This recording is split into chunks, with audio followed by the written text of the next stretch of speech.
Salut tout le monde, j'espère que vous allez bien. Je vous retrouve aujourd'hui pour une nouvelle vidéo avec la luminosité la plus moche du monde entier.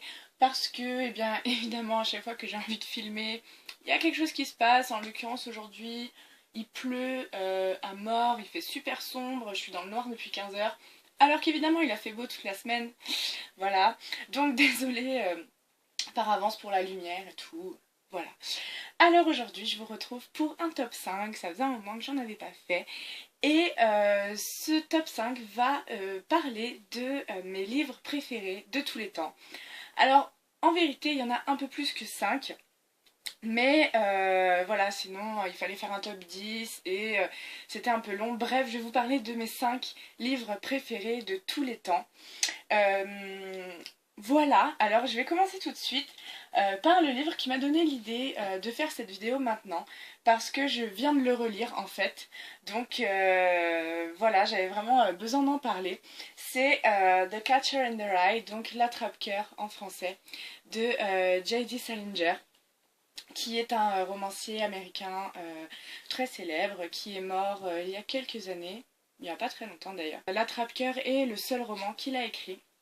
Il a écrit d'autres choses bien sûr, mais c'était surtout des nouvelles.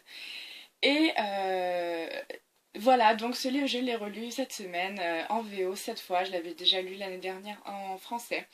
Et c'était un livre qui m'avait beaucoup touchée. Je l'avais dévoré, je l'ai fini en pleurant et je l'ai relu et je l'ai refini en pleurant. Bref, c'est vraiment un livre merveilleux. Je sais que beaucoup de gens ne l'aiment pas. Et je pense que le point clé, en fait, pour apprécier ce livre, c'est de s'attacher et de s'identifier un minimum au personnage principal. Sans ça, c'est sûr qu'on ne peut pas aimer ce livre et je comprends pourquoi voilà, ça ne peut pas fonctionner chez certaines personnes. Moi, j'adore Holden. C'est vraiment un personnage, c'est un jeune homme de 16 ans, mais qui me touche énormément, qui se pose beaucoup de questions sur la vie, sur l'avenir. Voilà, il est un petit peu perdu, il sait pas quoi faire. C'est la 4e fois qu'il se fait virer de l'école. Et voilà, forcément, il se pose des questions sur sa vie. Et voilà, je me raccroche beaucoup à ce qu'il vit. Même à 25 ans aujourd'hui, j'ai beaucoup de réflexions qui sont similaires aux siennes. Et je pense que c'est pour ça que c'est un livre qui me touche énormément. Voilà, alors une fois qu'on a passé... Alors, la traduction française est assez horrible, donc voilà, si vous avez lu le livre et que vous avez le sentiment que c'est la traduction qui vous a gêné, essayez de lire en VO si vous pouvez, parce que vraiment, voilà, la traduction est très moche. Et une fois qu'on a passé outre le style et le vocabulaire utilisé, et quand on s'attache un peu bah, au contenu, eh bien on découvre vraiment un récit porté sur la vie en fait, voilà, encore une fois beaucoup de réflexions sur la solitude, sur l'importance de trouver l'endroit auquel on appartient, aussi bien l'endroit physique que l'endroit moral, si je peux dire comme ça. Mais aussi il y a plein de thèmes un peu secondaires mais tout aussi importants, comme la famille, les relations, la sexualité aussi, qui sont des thèmes très importants dans le récit. Et voilà, je pourrais vous citer des tonnes de passages du livre qui font un écho particulier dans mon cœur. Mais voilà, pour moi c'est un livre vraiment magnifique et je pense que je pourrais le relire encore dans des années et en penser toujours la même chose. Je ferai l'expérience dans quelques années. Voilà, et je vous le dirai si on est tous encore là, tous ensemble. Mais voilà, en tout cas c'est vraiment un livre magnifique et voilà.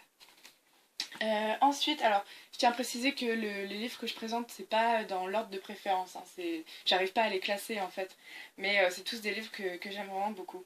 Je vous ai un peu rabâché les oreilles déjà avec ce livre, mais pour les nouveaux qui nous rejoignent ou pour ceux qui n'ont pas vu ces vidéos-là, j'en reparle un petit coup.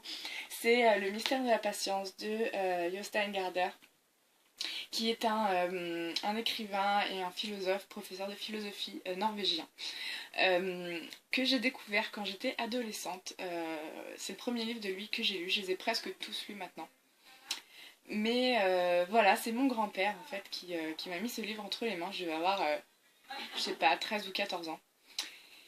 Et je me souviens l'avoir dévoré, je l'ai lu d'une traite et je compte même plus le nombre de fois que je l'ai relu depuis.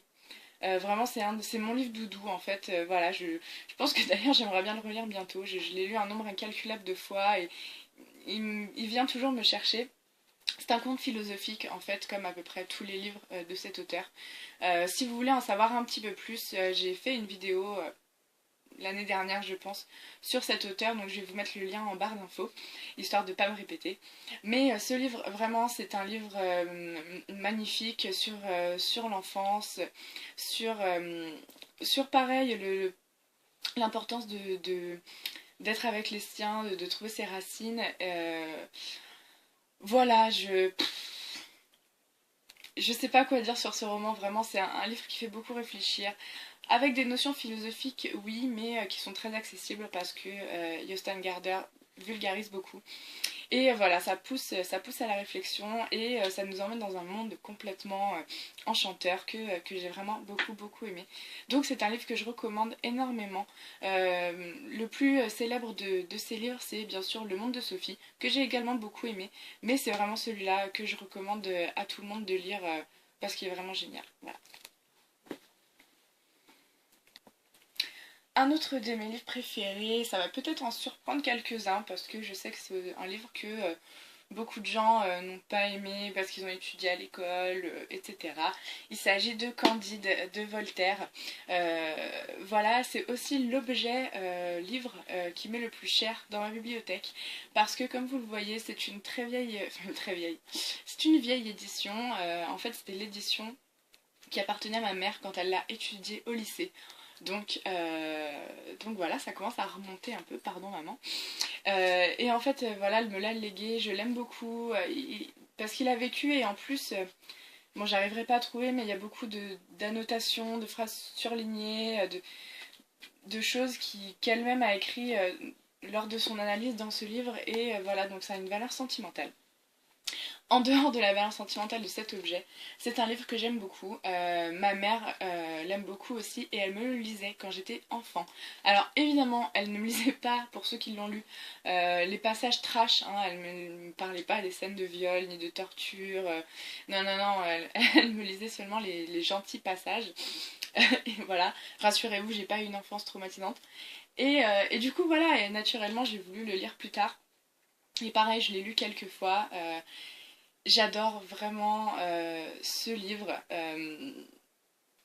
Alors c'est vrai que bon, je l'ai pas étudié à l'école, donc moi quand je le lis, je le prends au premier degré et ça me plaît comme ça. Voilà, je sais que l'analyse qu'on en fait est tout autre, mais c'est vraiment pour moi un livre qui m'a aidé à remettre quelque chose en perspective. Voilà, j'aime beaucoup Candide, il est un peu naïf, comme son nom le laisse entendre, mais voilà, c'est surtout en fait la morale, la leçon de ce livre que j'aime beaucoup. Les dernières pages m'ont beaucoup marqué.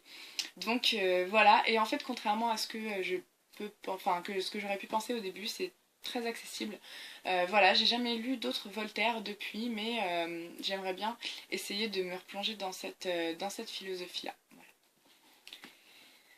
Ensuite, un de mes livres préférés de tous les temps, que j'ai lu pour le coup qu'une seule fois, parce que vous allez voir, enfin vous allez très vite comprendre pourquoi, c'est une brique, donc je ne lirai pas 15 000 fois, il s'agit de Belle du Seigneur, d'Albert Cohen, qui fait 1000, 1200 pages, pas loin, donc voilà, c'est pas un livre que je vais relire tous les 3 semaines. J'ai longtemps tourné autour de ce roman, parce qu'il me faisait énormément peur. Euh, voilà, c'est sûr que c'est un gros pavé, donc faut être assez motivé pour s'y lancer. Surtout, c'est écrit tout petit, enfin bref. Mais voilà, à force de le voir cité partout, ça m'intriguait et on m'en a dit beaucoup de bien aussi. Donc un jour, j'ai craqué, je l'ai acheté et je l'ai lu dans la foulée. J'étais assez fière de moi d'ailleurs de ne pas l'avoir laissé pourrir dans ma palle, comme les livres que j'achète souvent parce que j'ai envie de les lire mais qui me font peur quand même, bref. Euh, j'ai lu ce livre incroyablement vite pour sa taille et pour sa police d'écriture rikiki. Je pense que je l'ai lu en 2 semaines, quelque chose comme ça, j'arrivais pas du tout à en décrocher. Et vraiment, un livre qui... J'ai rarement été aussi bouleversée par un roman que par Un bel du Seigneur. C'est vraiment... voilà, c'est un livre qui date des années 60, mais qui est intemporel. Voilà, l'histoire qu'il raconte est très très très actuelle en fait. Voilà, c'est une histoire d'amour pas super joyeuse. Enfin, je vais pas spoiler, ça va être difficile de pas spoiler cette histoire, mais pour ceux qui ne connaissent pas l'histoire, c'est l'histoire d'amour d'Ariane et Solal qui sont amants. Et voilà, je peux rien dire d'autre en fait, sinon ça spoil toute l'histoire. Mais bref, c'est une histoire d'amour. J'aime bien dire que c'est une histoire douloureusement belle. Parce que oui, c'est beau, mais ça fait très mal aussi. Et voilà, j'ai pleuré toutes les larmes de mon corps. Ça m'a vraiment bouleversée. Et c'est pas juste ce qui se passe dans le récit qui m'a bouleversée, c'est la façon dont ça se passe. C'est l'évolution des sentiments, l'évolution de la relation telle qu'elle est écrite. Et voilà, c'est vraiment très très, ça prend au tripes quoi. Enfin voilà, je pense que vous l'entendez dans ma voix que j'ai un peu de mal à parler de ce livre.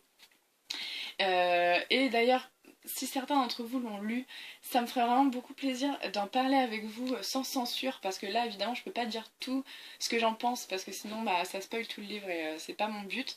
Mais voilà, j'aimerais bien en parler avec ceux qui l'ont lu, si ça vous tente. Voilà, ce que j'ai aussi aimé avec ce livre, c'est qu'en dehors de ça, Albert Cohen livre une satire de la société, du monde diplomatique, etc., qui est vraiment très drôle. Il y a des passages qui m'ont fait vraiment presque hurler de rire parce que c'est vraiment très très bah ouais, c'est très marrant quoi. Il fait une il se fout de la gueule en fait de ce monde et c'est génial, enfin c'est incroyablement bien écrit. Donc voilà, si vous avez le courage de vous lancer dans cette brique, dans ce monument, vraiment ne laissez pas passer cette occasion parce que c'est vraiment un chef-d'œuvre de la littérature du XXe siècle. Vraiment, je vous le recommande beaucoup, beaucoup, beaucoup. Et le dernier livre de ce top 5, je ne l'ai malheureusement pas avec moi, donc je vais vous afficher l'image ici. Il s'agit de L'ombre du vent de Carlos Ruiz Zafón. Je ne parle pas espagnol, donc voilà, j'ai dû prononcer ça n'importe comment.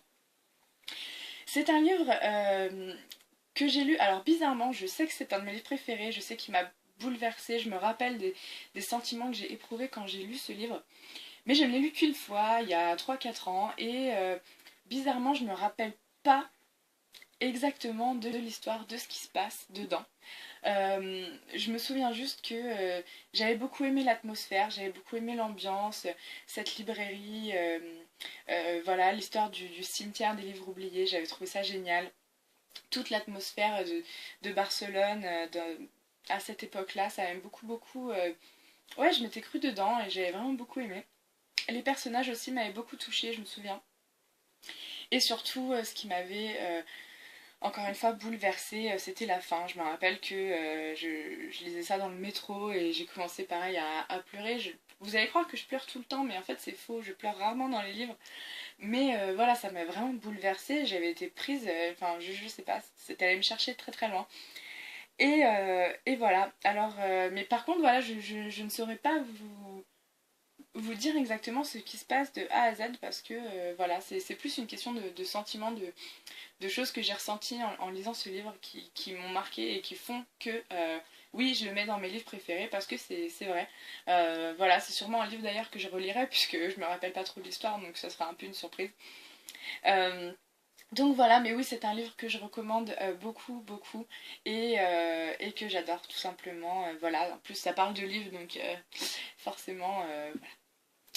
Alors, j'ai fait le tour, enfin je vous ai présenté mes 5 livres préférés évidemment, il y en a plein d'autres dont je pourrais vous parler. Je peux mentionner La mécanique du cœur de Mathias Malzieu, Ne tirez pas sur l'oiseau moqueur d'Harper Lee, Les liaisons dangereuses, aussi La servante écarlate, bien entendu La croisée des mondes. Bref, j'ai de quoi faire un top 10, mais bon voilà, je voulais en rester au top 5. Alors j'espère que cette petite vidéo vous aura plu.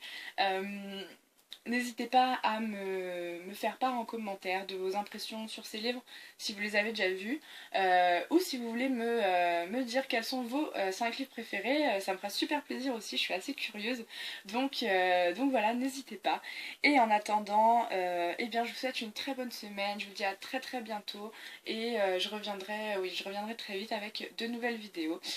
Donc voilà, en attendant, bah, prenez soin de vous. Bisous!